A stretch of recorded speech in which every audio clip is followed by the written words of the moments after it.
one of the biggest turnaround challenges that you faced, one that perhaps all the others prepared you for, was NASDAQ. How did you come to step into that world? It was a new one for you. The chairman of the Securities Exchange Commission, Arthur Levitt, who had been earlier in life one of my partners, called me as chairman, and he said the NASD, National Association of Securities Dealers, which owned NASDAQ and was also the self-regulator for the industry, was in trouble. They had found some real violations inside of NASDAQ and found that the NASD leadership, which owned NASDAQ, weren't properly managing it. So the SEC went in and put them on restriction, put a monitor in place and said, if you don't clean it up, we will really discipline you. So Levitt called and said, we would like you to go in and become CEO. Once again, traditionally that role was split. The chairman came out of the industry and there was a president and CEO since the beginning of the NASD. Was it split because of potential conflicts in the roles of regulation and no, management? it was split because the industry wanted a industry leader to chair the board, which in my view was a mistake, but nevertheless that's part of what contributed to the problem. Keep in mind now, the NASD regulates the securities industry, right. and NASDAQ is a big part of the securities industry, so here you have the parent who owns the market that they regulate. So that was endemic. That was the key issue that raised the issue. So we went about, again, cleaning up the financials. We brought in new people, one to run NASDAQ, one to run the enforcement side of the NASD. We looked at the financial aspects and got pretty much in order, and then looked at what needed to be done next. And what needed to be done next was demutualizing NASDAQ, which means making NASDAQ a public company and NASD now separate and still the regulator. And NASDAQ became all of a sudden a growing market. At that stage, the NASDAQ results wouldn't even be announced on public television at the end of the day. Right, it was considered the home of the penny stock market. Right, it was, they'd announced the New York Stock Exchange, but not NASDAQ, right. Which made me furious. And I remember going to...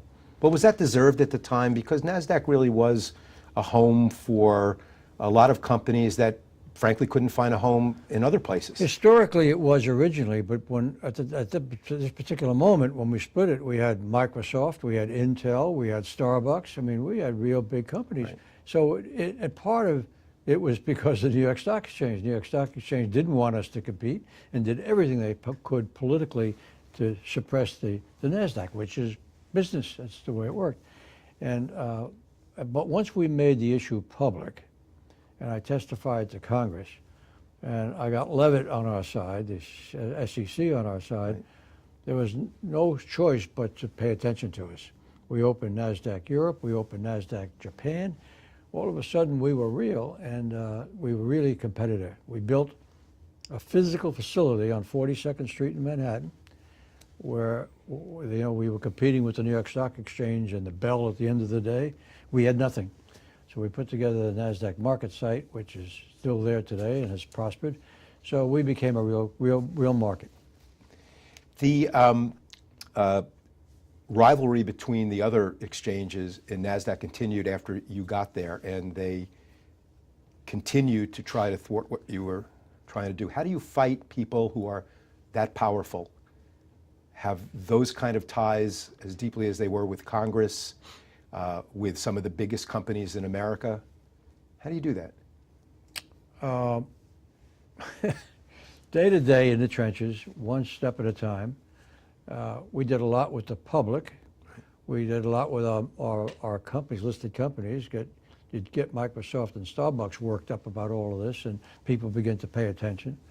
I personally went to see the heads of some of the TV stations and told them that we get no respect and that's got to change.